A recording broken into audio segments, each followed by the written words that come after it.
মক্কা নগরীতে আসলেন মা আমিনার গর্ভে আব্দুল্লাহর ঔরসে। রহমতের নবী আসলেন। নবী আসছেন এমন এক হালাত, দুনিয়াতে আসি একবার বাবার চেহারাটাও দেখতে পারেন নাই। 6 বছরে মা হারায় ফেললেন। বড় অসহায় নবী আমার ইয়তীম। আপন জন আত্মীয় স্বজন সব হয়ে গেল জানের দুশ্মন। রহমতের নবী আমার এখনো নবুয়তের সনদ আল্লাহ কোরআন দেয় নাই। নবী দীর্ঘদিন কারোর সাথে কোনো দাওয়াতের কথা বলেন না, এমনি মিলজুল হয়ে কথা বলেন, চলাফেরা করেন, সবাইকে কাছে টানেন, সবার কাছে নবী যান, কথা বলেন সুন্দর, মানুষের মনটা কেমন যেন আকৃষ্ট হয়ে যায়। কিও নামাজি ভাইরা বেনামাজিরে দেখলে সি সি করে তাড়ায় দেই, তুমি খারাপ আমি ভালো। রহমতের নবী আমার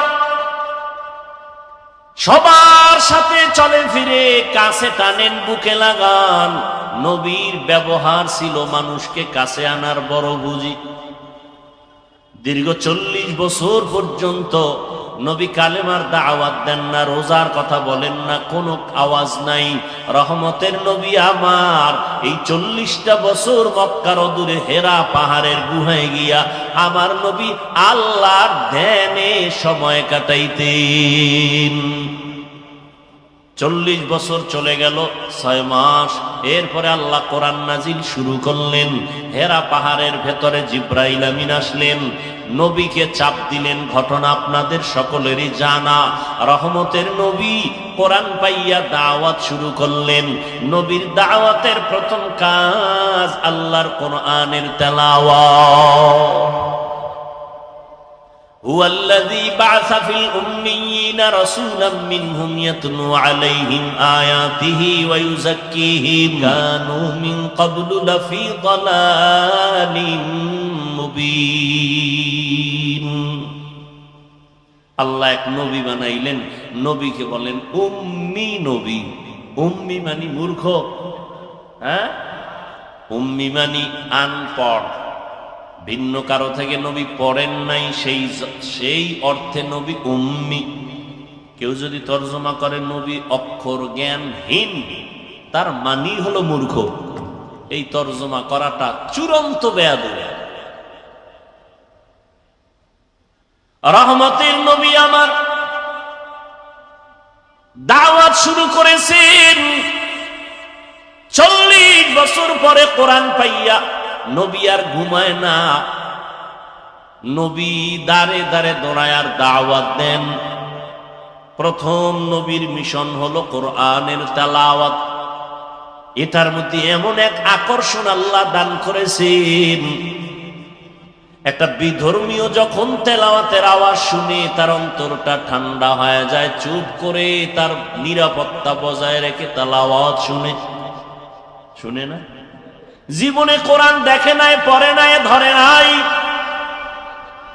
এমন একটা লোক আল্লাহর কোরআনের আয়াতের তেলাওয়াত যখন কানের মধ্যে যায়, অন্তরে মায়া বেড়ে যায়।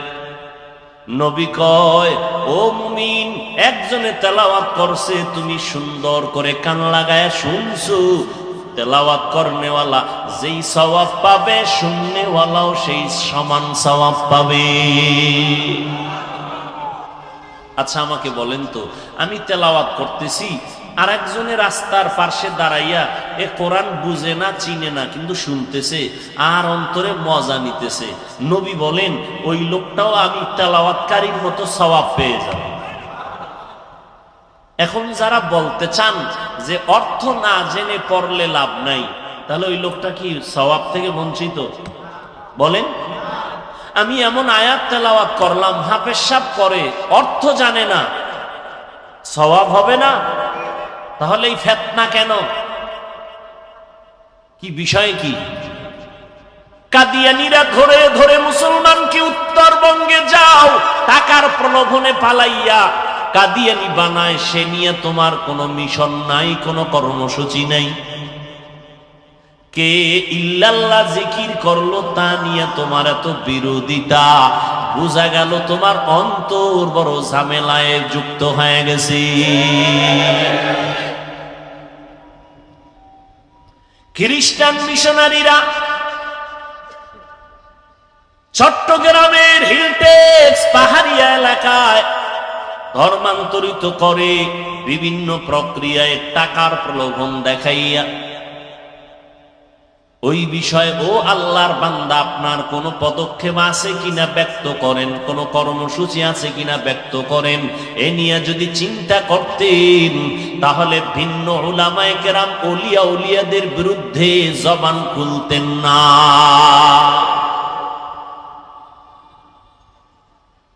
তাবলীগের বিরোধিতা, চরমনায়ের বিরোধিতা, উজানির বিরোধিতা,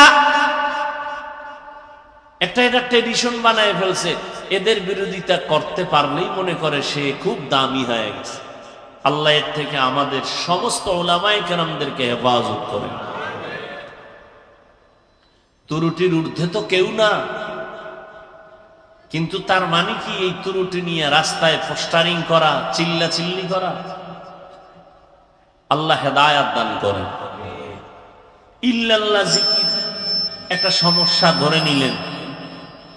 আচ্ছা, এই ইল্লাল্লাহ জিকিরটা পৃথিবীর কোন তরিকায়, কোন পীর, কোন ওলি, কোন আউলিয়া পৃথিবীতে রাসূল থেকে শুরু করে আজ পর্যন্ত কেউ বলে নাই যে তুমি জিকিরের আসনে বৈশাই শুরুতে তুমি ইল্লাল্লাহ শুরু করবা। পৃথিবীর কোন তরিকায় এই নিয়ম নাই। কি নিয়ম? বলে তুমি বসে দীর্ঘ সময় পুরা কালেমা পড়ো, লা ইলাহা ইল্লাল্লাহ, লা ইলাহা ইল্লাল্লাহ,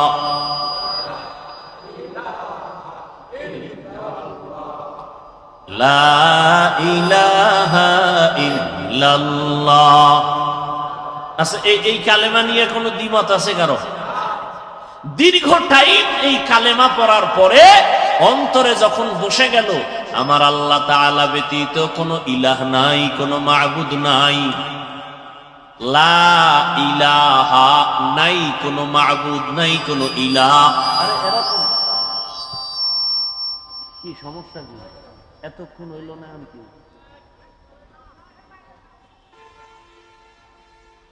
তো বলে যে কি করবো, তোরা পারো না, আমাকে ওয়াজগুলো কি জন্য তোরা ডিস্টার্ব করো বলতো?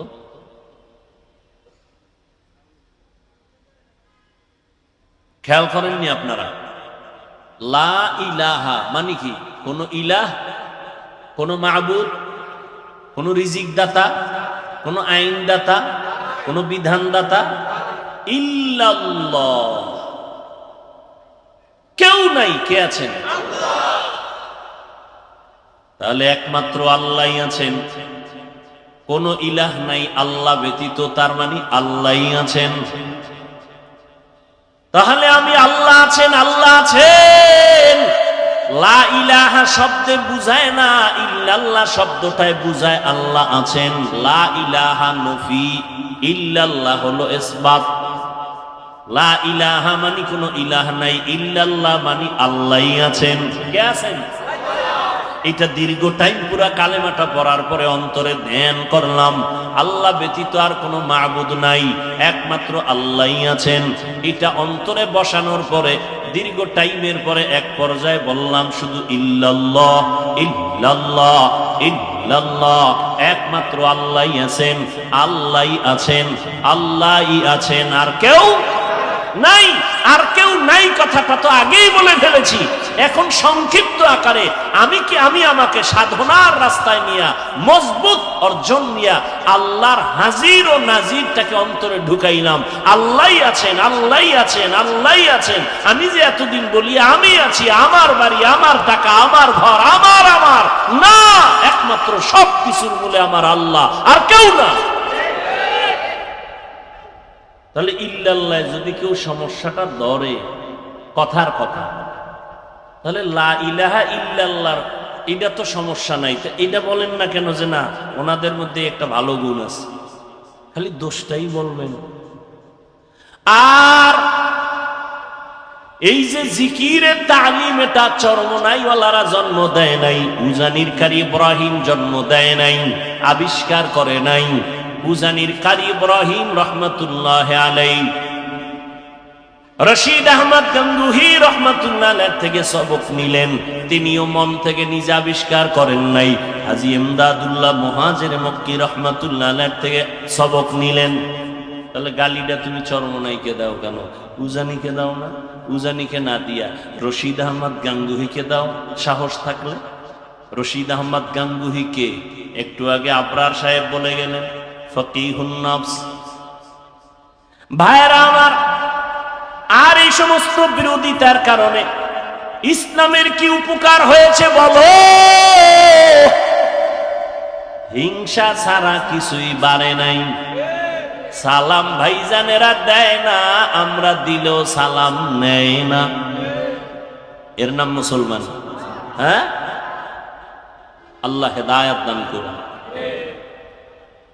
ওয়ামা আরসালনাকা ইল্লা রাহমাতাল লিল আলামিন।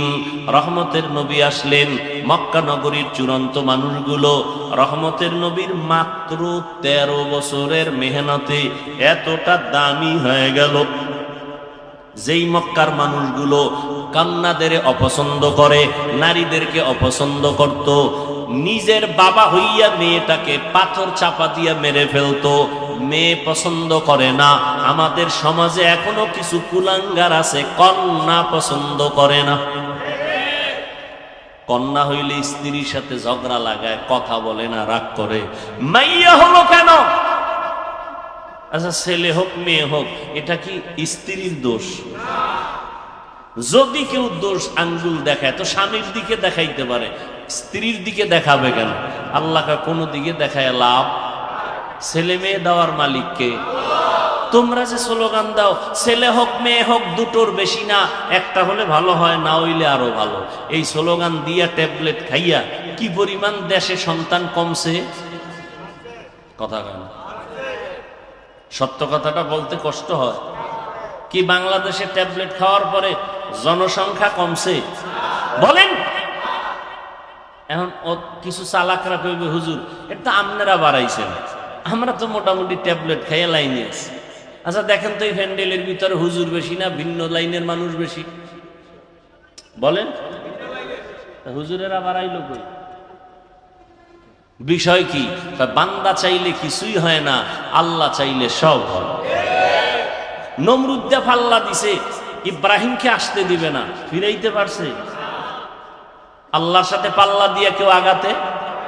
ফেরাউন চাইলো মুসা নবীকে আসতে দিবে না, আল্লাহ মুসা নবীকে পাঠাইছেন। ওই বেঈমানের ঘরে টাকা দিয়া লালন পালন করায়া মুসা নবীরে বড় বানাইলেন। থাপ্পড় লাগায়া ফেরাউনের গালের মধ্যে ফেরাউনের একটু উদ্বোধন করায় দিলেন। ওই ফেরাউনের ইতি টানায় দিলেন মুসা নবীর মাধ্যমে। আল্লাহ চাইলে সব হয়, বান্দা চাইলে কিছুই হয় না।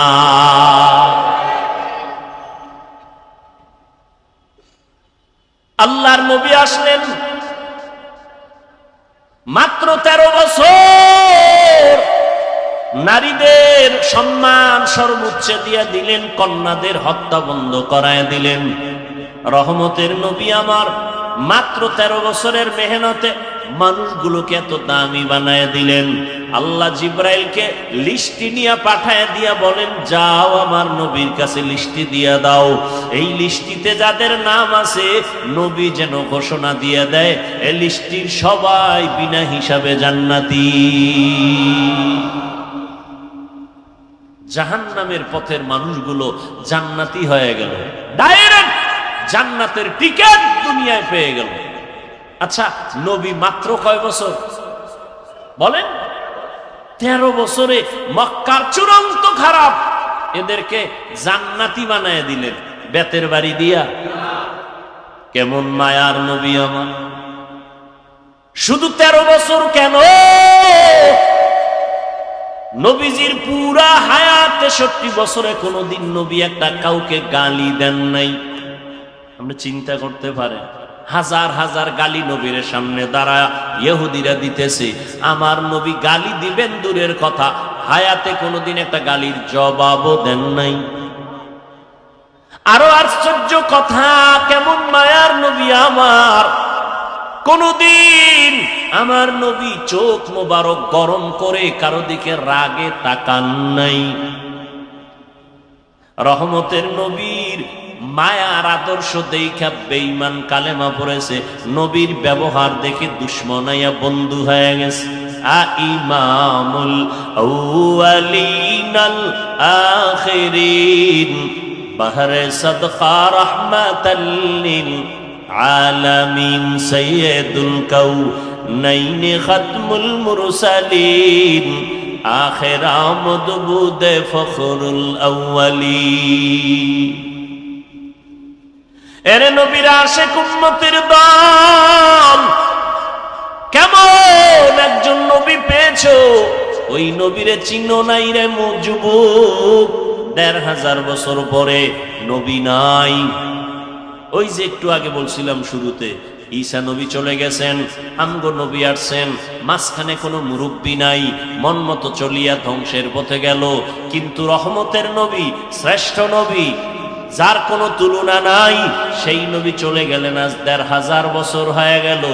এরপরে উম্মত কেন লাইন ছাড়া হয় নাই?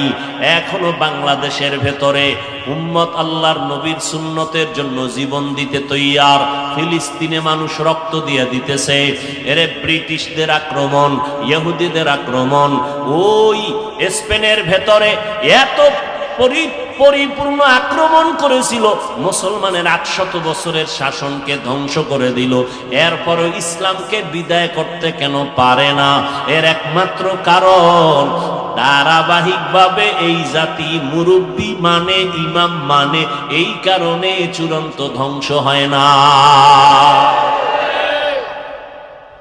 আর যারা মুরব্বী মানে না, গিয়া দেখেন ওদের দুনিয়াও ঠিক নাই, আখেরাতও ঠিক নেই।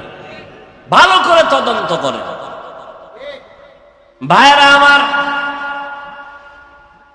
১৫০০ বছর পরে তাকাইয়া দেখো, এই জমিনের ভেতরে মদিনার নবীর আদর্শ মানার কারণে এখনো সম্মান আল্লাহ চোখে দেখায় দিলেন। করোনার সময় স্কুল বন্ধ, কলেজ বন্ধ, চাকরি বন্ধ, ব্যবসা বন্ধ, ট্রেন বন্ধ, ফ্যাক্টরি বন্ধ, সব বন্ধ হয়ে গেল। কিন্তু কোরআনের একটা মাদ্রাসাও বন্ধ হয় নাই। নাকি বাকি না নগদ?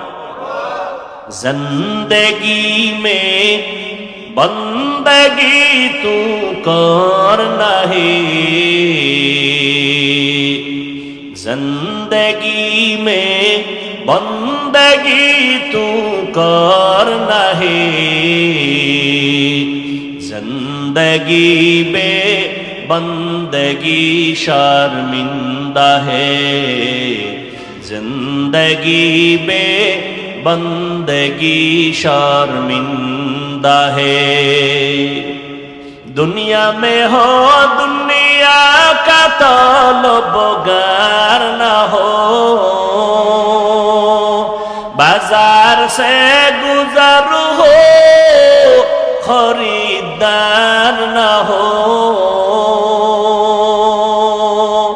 ये दुनिया एक मिसल कागज फूल है, ये दुनिया एक मिसल कागज फूल है।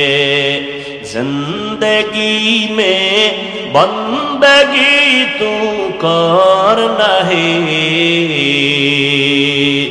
जिंदगी में बंदगी तू करना है, जिंदगी में बंदगी शर्मिंदा है, जिंदगी में बंदगी शर्मिंदा है। जिंदगी में बंदगी कुन बंदगी, बंदगी बे जिंदगी शर्मिंदगी। এরে নবীর আশিক, ১৫০০ বছর পরেও তাকাইয়া দেখো,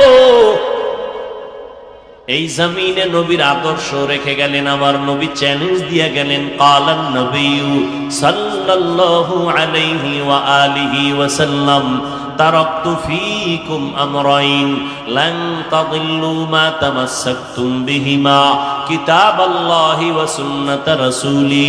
পয়গম্বর বলেন, আমি বিদায় বেলা চ্যালেঞ্জ দিয়ে গেলাম, দুইটা জিনিস রেখে গেলাম, যদি আঁকড়াইয়া ধরো কোনদিন তোমার ঈমান নষ্ট হবে না, সম্মান কমবে না।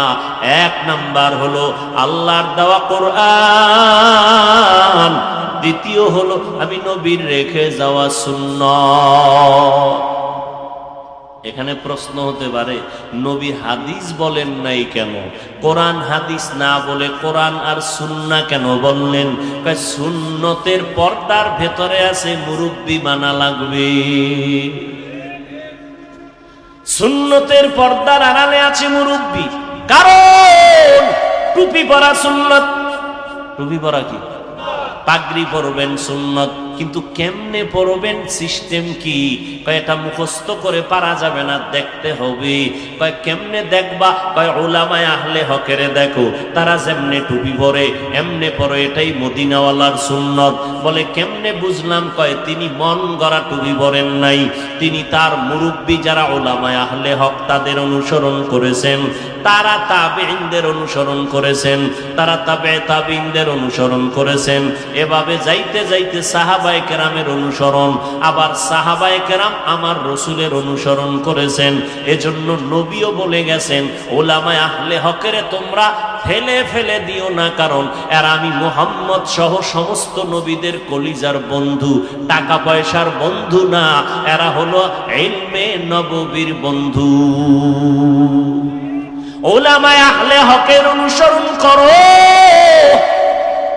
আল্লাহ কোরআনে বলে দিলেন, উলুল আমর যারা তাদের অনুসরণ করো। এরে নবীর উম্মতের দল, এই করোনায় তা চোখের সামনে দেখায় গেল, ছোট বড় সবাই সামনে আল্লাহ দেখায় দিলেন। করোনার শত শত লাশ, মানুষগুলো মাস্ক পরে আছে, কেউ কাছে যায় না, করোনার ভয়। এমনকি সন্তান পর্যন্ত বাবায় করোনায় আক্রান্ত, চিকিৎসার জন্য যায় না, কাছে যায় না। না যাইতে যাইতে বাবায় বিছানায় মরে গেল, লোকেরে টাকা দিয়া কয় লাশটা রাস্তার বাইরে ফেলে দাও। লোকে টাকা পাইয়া গরিবরা ফেলে দিল, সন্তান দরজা লক করে দিল, একবারও খোঁজ নিল না বাবার লাশটা কি কুকুরে খাইলো নাকি জানাজা হলো। এই শত শত লাশ আমার দেশের কিছু প্রশাসনের পুলিশ ভাই আর অধিকাংশ উলামায়ে কেরাম টুপিওয়ালারা এই করোনার লাশগুলো কাঁধের মধ্যে নিলেন, গোসল করাইলেন, কাফন পরাইলেন, জানাজা পড়াইয়া দাফন করলেন। আল্লাহর হাজার শুকর, একজন টুপিওয়ালাও করোনায় মরে না। আর কি সম্মান দেখতে চাও রে মুমিন? ইহুদিরা আমাদের চূড়ান্ত দুশমন, খ্রিস্টান আমাদের দুশমন, সমস্ত বিধর্মীরা আমাদের দুশমন, এমনকি আমগো মুসলমানের ঘরের মধ্যেও মুসলমানের দুশমন। এরপরে আল্লাহর শুকর, কোরআনওয়ালাদের সম্মান কমে নাই, কমছে। চোখের সামনে সম্মান, এই সম্মান কে দিছেন? চেয়ারম্যানের চেয়ারের মেয়াদ আছে না নাই? কোরআনওয়ালার চেয়ারের কোনো মেয়াদ আসেনি। এরা দুনিয়াতেও বাদশাহ, পরকালেও বাদশাহ। কয় আলেম আমাদের মধ্যে, আমাদের লাইনের কিছু, আল্লাহ মাফ করুন, কিছু উলামায়ে কেরাম নামদারি, এরা বলে আলেমরা পিছনে থাকবে কেন? তো কি করবে? আলেমরা ৫-১০ তলা বিল্ডিং করে বিশাল বিজনেসম্যান হবে, সিআইপি ভিআইপি হবে, কোটি কোটি কোটি টাকার বিজনেস করবে, আলেমরা পেছনে থাকবে কেন? আসলে আলেমের কাজ কি? ডাক্তারের কাজ কি? গাড়ি চালানো না মানুষের চিকিৎসা করা? প্রত্যেকের এরকম একটা কাজ আছে। ইঞ্জিনিয়ার সাহেবের কাজ কি? রোগী দেখা না বিল্ডিং এর ডিজাইন করা? বলেন। ঠিক তেমনি কিভাবে? আলেমের কাজ কি? আল্লাহ কোরআনে বলেন এদের মূল কাজ উম্মতকে হেদায়েতের দাওয়াত দেওয়া। কিসের দাওয়াত? হেদায়েতের দাওয়াত দিবে। আর এদের সম্মানের জন্য যা প্রয়োজন সব আল্লাহ ব্যবস্থা করে দিবে। টাকার পেছনে দৌড়াতে হবে না, টাকা আমার পেছনে দৌড়াবে। ব্যবস্থা কে করবেন? টাকাওয়ালা পার পাশে এসে বসে থাকবে, হুজুর কিছু নেন। কি কুদরত কার? আল্লাহ। কিন্তু ওই হেদায়েতের পথ বাদ দিয়ে যদি কেউ দুনিয়া দুনিয়া দুনিয়া করে, এটা আলেমের সামনে। দ্বিতীয় কথা, আলেম পিছায় রইল কই? মসজিদে যাবেন, আলেম পিছে না সামনে? জানাজায় দাঁড়াবেন, আলেম পেছনে না সামনে? মজলিসে যাবেন, ওলামায়ে কেরাম আছে, বড় হুজুর আছে, পেছনে না সামনে? মন্ত্রীদের মজলিসে আলেম গেছে, পেছনে না সামনে? এমপি সাহেবের সভায় আলেম গেছে, পেছনে না সামনে? বিবাহের অনুষ্ঠানে আলেম পেছনে না সামনে? কেন বলো বাবা, আলেম পিছাইয়া থাকবে কেন? আলেম পিছনে নাই, তোমার অন্তরটা বড় দুর্বল। আলেমকে আল্লাহ ইলমের কারণে সবার উপরে সম্মান দিয়া রাখছেন। কোটিপতিও আলেমের কাছে এসে দোয়া চায়। এমপি সাহেব দেখলে কয় হুজুর দোয়া করবেন, মন্ত্রী মহোদয় দেখলে বলে দোয়া করবেন। মন্ত্রীদের প্রধান যিনি, তিনিও আলেমদের পেছনে দোয়ার অপেক্ষমান। আল্লাহ তাআলা ওলামায়ে কেরামকে ইলমের কারণে সম্মান দিয়া রাখছেন। টাকা দিয়া সম্মান বাড়ানো যায় না। ইলমেরা ইজাজু করদান বেহিসাব, খলকেরা দান জওয়াবে বাসাও। এত মুসিবতের মধ্যে কি আলেমদের সম্মান কম? বলেন। আল্লাহ দেখাইলেন আমার সোনার বাংলায় কত হাফেজে কোরআন, ছোট্ট ছোট্ট বাচ্চাগুলো সারা দুনিয়ার মানুষের মাথা গরম করে প্রধান পুরস্কার নিয়ে বাংলাদেশে আসছে হাফেজে কোরআন। আছে না নাই? এই সম্মান দিছেন কে? আল্লাহ দিছেন। অতএব নবী চ্যালেঞ্জ দিয়ে বলছেন, দুই জিনিস ধরে রাখো, কোরআন আর নবীর সুন্নাহ। এই দুই জিনিস যদি পেতে চাও, উলামায়ে আহলে হকের পেছনে ছাড়া যা পাওয়া যাবে না। আর উলামায়ে কেরাম তৈরি হয় কলেজে, মাদ্রাসায়। মাদ্রাসায় মাদ্রাসাকে সম্মান করো। আমি এটা বলি না আমার যুবক ছেলেরা মাদ্রাসায় চলে আসো, স্কুল কলেজ বন্ধ করে দাও, না, একবারও বলি না।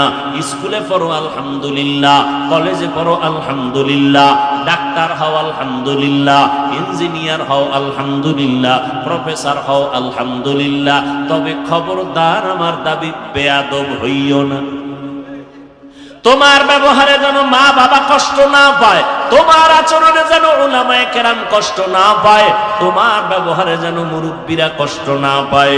পাঁচ ওয়াক্ত নামাজ পড়ো, মা বাবার দোয়া নিয়ে চলো, উলামায়ে কেরামের পরামর্শ নিয়ে চলো। ও যুবক বাবারা, তোমার মতো কত যুবক জীবনে মাদ্রাসায় পড়ে নাই, স্কুল কলেজে পড়িয়া পাঁচ বেলার নামাজ পড়ে। সত্য কথার সাক্ষী দাও, আছে না নাই? তুমি কেন পারবা না? ও যুবক বাবা, তোমার মতো যুবক রাস্তায় গাড়ি চালায়, ড্রাইভারি করে, পাঁচ বেলার নামাজ পড়ে, আছে না নাই? তুমি কেন পারবা না রে বাবা? তোমার মতো সন্তান জেনারেল লাইনে থাকিয়া শ্রমিকের কাজ করে, সময় মতো নামাজ পড়ে, কৃষি কাজ করে, নামাজ ছাড়ে না, নদীর মধ্যে মাছ ধরে, নামাজ ছাড়ে না। ও আল্লাহর বান্দারা, র্যাব, আর্মি, পুলিশ, বিডিআর এর চাকরি করে, নামাজ ছাড়ে না। সেদিন এক যুবক আইসা কয় হুজুর, চাকরির সিঁড়িতে যাইয়া স্কেল বেড়ে গেল বেতনের, হঠাৎ করে উপরের অফিসার কয় দাড়ি রাখা যাবে না। আমি বললাম সালাম, চাকরি করা যাবে না। রিজিকের মালিক চাকরি না, রিজিক দেওয়ার মালিক আমার আল্লাহ। ইয়া আইয়ুহান নাস আনতুমুল ফুকারাউ ইলাল্লাহ ওয়াল্লাহু হুয়াল গনিয়্যুল হামিদ।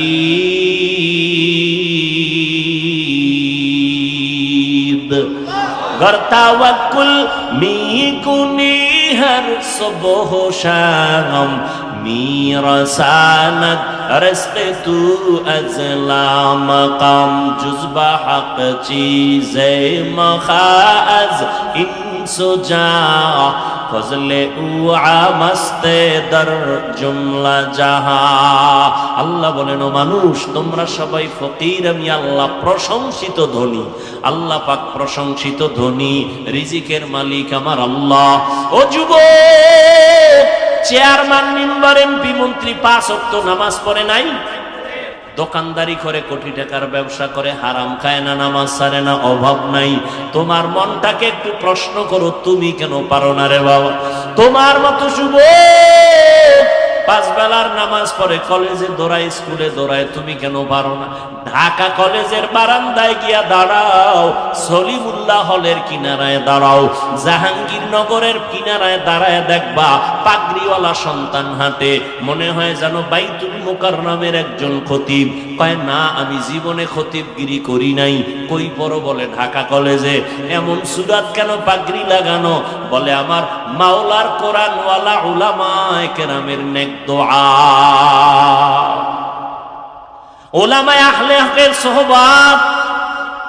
ও যুবক, তুমি ডাক্তার হও বাধা নাই, ইঞ্জিনিয়ার হও বাধা নাই, জেনারেল লাইনে থাকো বাধা নাই, চাকরি করো, ব্যবসা করো বাধা নাই, 5 বেলার নামাজ পড়ো, মা বাবার দোয়া নিয়ে চলো, উলামায়ে কেরামের পরামর্শ নিয়ে চলো। ও পর্দার আড়ালের মা বোনেরা, আপনার মতো কত মা পর্দা করে, নামাজ পড়ে, স্বামীর মাল হেফাজত করে, অভাব নাই। আপনারা কেন পারেন না? অবৃদ্ধ বাবাজি, আপনার মতো কত বুড়া মানুষ হাতে লাঠি নিয়ে মসজিদে গিয়া নামাজ পড়ে, আপনি কেন পারবেন না? এখনো সময় আছে তওবা করার। মনটাকে ছোট করে আল্লাহর কাছে তওবা করেন মনে মনে। আল্লাহকে বলেন, হেদায়ার মালিক, জীবনে কত শয়তানের ধোকায় পড়ে নামাজ ছাড়লাম, বেপরদায় চললাম, দাড়ি কাটলাম, কত মানুষের ক্ষতি করলাম, রহমতের নবীর আদর্শ চিনলাম না, চিনার চেষ্টাও করলাম না। আজকে থেকে তওবা করে নিলাম, নবীর তরিকার বাহিরে চলবো না, নবীর আদর্শ নিয়ে চলবো, ওলামায়ে কেরামের পরামর্শ নিয়ে চলবো। আর কোনোদিন দাড়ি কাটবো না, বেপরদায় চলবো না, নামাজ ছাড়বো না। হেদায়াতের মালিক আমার আল্লাহ, ইজ্জতের মালিক আমার আল্লাহ। আবু জাহাল নবীজির বয়ান শুনিয়াও কালেমা পড়তে পারলো না, কপাল পোড়া। আর ওমরের মতো বান্দা নবীর কল্লা কাটতে গিয়া কালেমাওয়ালা মুসলমান হয়ে গেল। এই জমিনে আবু জাহালের মতো শক্ত অন্তরের কিছু মানুষ থাকবে, হাজারো বয়ানে তওবা নসিব হবে না। আর একদল ওমরের মেজাজওয়ালা গুনাহ নিয়া ময়দানে ঢুকার পর চোখের পানি ছেড়ে ভয় ঢুকার পরে কাঁদবে আর বলবে, ও আল্লাহ, এতদিন বুঝি নাই দাড়ি কাটলে কি অপরাধ হবে, নামাজ ছাড়লে কি অপরাধ হবে। আমার মতো যুবক স্কুলে পড়িয়া যদি দাড়ি রাখতে পারে, নামাজ পড়তে পারে, আমি কেন পারি না? আমার মতো যুবক জেনারেল লাইনে থাকিয়া চাকরি ব্যবসা করে যদি নামাজ পড়ে, আমি কেন পারবো না? ও আল্লাহ, তুমি আমাকে মাফ করে দাও। সামনে কোনো দিন দাড়ি কাটবো না, বেপরদায় চলবো না, মা বাবার বরদোয়া নিব না, ওলামায়ে কেরামের পরামর্শ নিয়ে 5 বেলার নামাজ পড়ে নবীর তরিকা মেনে চলবো। তওবা যদি করতে পারো, মুহূর্তে আমার আল্লাহ তোমাকে মাফ করে দিবেন। যদি অন্তর কারো তৈরি হয়, মুনাফিকি অন্তরে যদি না থাকে, তওবার নিয়ত যদি খাঁটি ভাবে কারো অন্তরে থাকে, দুটো হাত আমার আল্লাহকে দেখায়া দাও। আয় আল্লাহ, হাতগুলো কবুল করে নেন, তওবা কবুল করে নেন, তওবার উপরে মজবুত হইয়া চলার মতো তৌফিক দান করেন, আমিন। আলহামদুলিল্লাহি রাব্বিল আলামিন, ওয়াসসালাতু ওয়াসসালামু আলা সাইয়্যিদিল আম্বিয়া ওয়াল মুরসালিন ওয়া আলা আলিহি ওয়া আসহাবিহি আজমাইন। ইয়া আরহামার রাহিমিন, ইয়া আরহামার রাহিমিন, ইয়া আরহামার রাহিমিন। রব্বিরহামহুমা কামা রাব্বায়ানি সগীরা। আল্লাহুম্মা ইন্নাকা আফুউন কারীম তুহিব্বুল আফওয়া ফা'ফু আন্না।